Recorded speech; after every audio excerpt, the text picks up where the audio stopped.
देखकर भागने लगा। चीता जेबरा को पीछा करने लगा।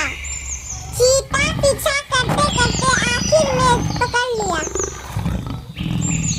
चीता ने जेबरा को मार दिया और उसे खा गया। चीता जेबरा को मारकर खा गया और मुंह चटपटाकर पानी पीने के लिए चल गया।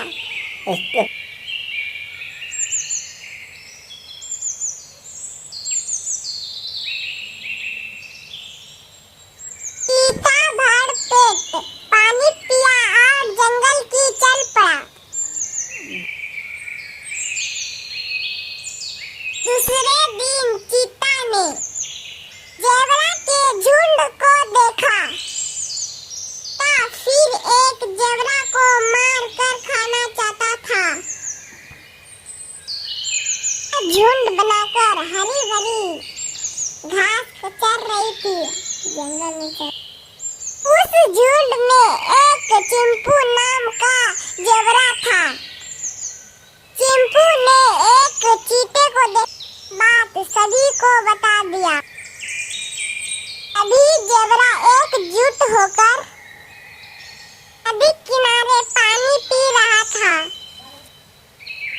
सभी जेबरा होशियारी से काम लिया।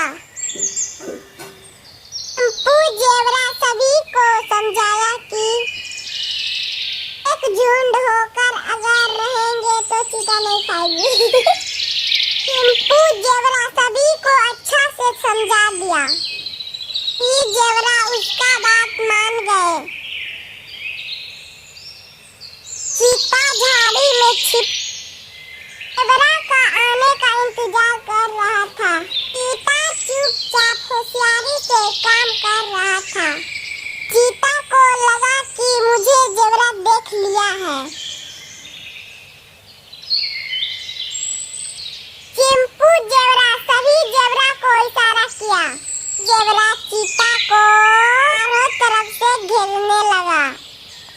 अभी जेबरा एकजुट होकर काम कर रहे थे।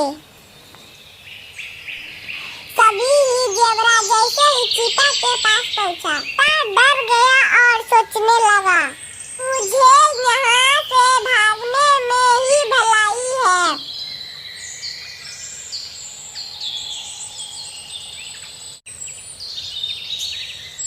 चीता जेबरा को देखकर वहाँ से भागने लगा।